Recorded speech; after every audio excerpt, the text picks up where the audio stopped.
Hey guys, my name is Aiden Tan, and my question is, should chemotherapy be prescribed to late-stage cancer patients? For most people, cancer hits them like a truck, with dire consequences and treatments that are equally as devastating. For the people around them, cancer will rip their lives apart as they know it. Over 1 million new cases of cancer will be diagnosed in 2018 in the United States alone. 600,000 of those people will die.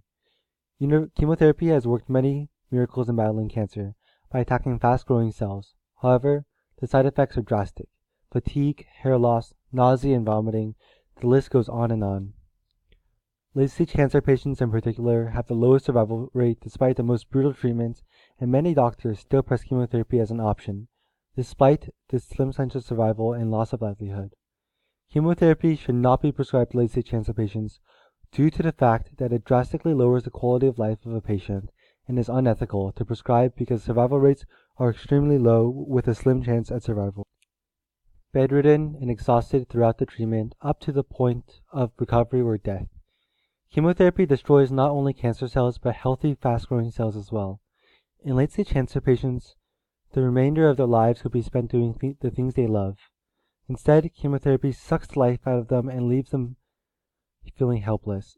Evans Clark, a young man about to get married, was diagnosed with cancer and underwent chemotherapy.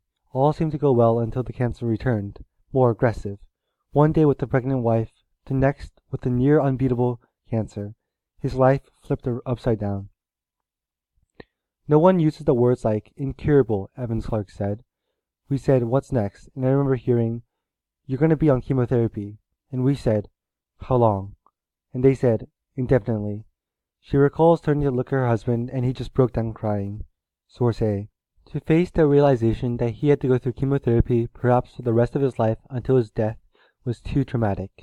Thousands of patients go through this realization despite the option to forego chemotherapy and live the rest of their lives free of the grasp of chemotherapy. Cases like Evans Clark shows the horrendous impact of chemotherapy, and all point to the claim that chemotherapy should not be prescribed by doctors in late-stage cancer. Evans Clark's physical and emotional shock that chemotherapy was now connected to him for the rest of his life was too much to bear.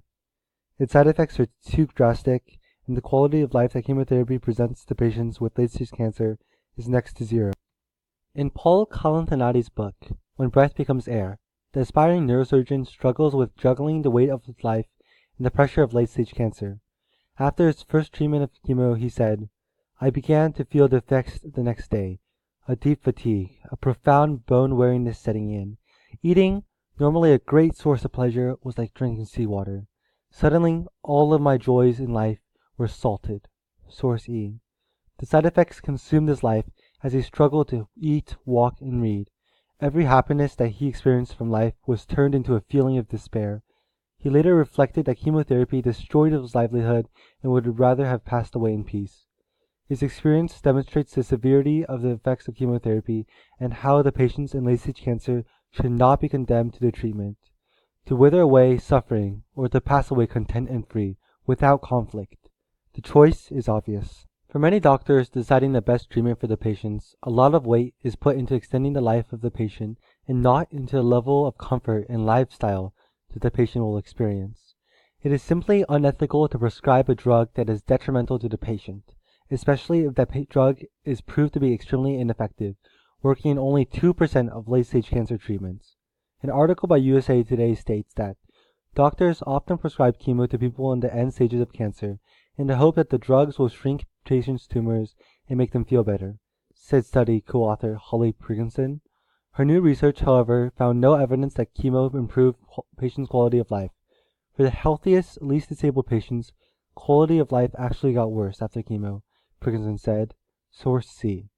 As doctors are exposed to the fact that chemotherapy is not suitable for a late-stage cancer treatment, can they still ethically prescribe the harmful drug?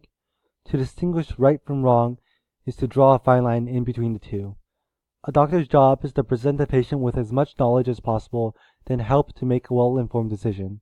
The knowledge that chemotherapy has a next to nothing chance at working, but still suggesting the treatment or foregoing the treatment for less impactful options is a choice that a doctor must make. In hindsight, it seems like an easy decision, but for many years chemotherapy was believed to improve the lives of patients by shrinking tumors. New evidence now suggests that it is ethically wrong to prescribe a patient chemotherapy that will decimate their lifestyle and will have little chance of success. I chose this topic because quite a few of us have had our lives impacted by this terrible disease. If I were to present this topic to you in person, live, I would most likely be in tears right now. 2 aunts and 1 grandmother, survivors of early stage cancers. 1 grandfather, deceased because the cancer progressed too far and was noticed too late. I was devastated every step of the way, from a hospital bed being brought to our house, the pain of seeing the effects of chemotherapy on his body, to the final goodbye in the hospice. Crying was commonplace, but no time was more tear-soaked than seeing him, with the cancer already metastasized, in late stages, struggling against the cruelty of chemotherapy. I would give anything in the world to see him free not just from cancer, but chemo as well. The grasp that the drug held onto him was terrifying and further extends my claim that chemotherapy should not be prescribed in late-stage cancer. To see anyone going through late-stage cancer suffer through chemotherapy puts a question in your head of why would any doctor prescribe this unethical treatment to a patient that has a slim chance to survive. All in all, late-stage cancer is a frightening experience for most people, and chemotherapy seemed to be the only reasonable answer. But now it is clear that chemotherapy only delivers pain and suffering with no light at the end of the tunnel to those with late-stage cancers. Though chemotherapy presents a slim opportunity at an extended life, both the emotional and physical duress can be too much to bear as patients prepare for the end. Chemotherapy should not be prescribed in late-stage cancer patients due to the quality of life it presents, and because it is simply unethical to condemn a human being to such trials with little chance at survival.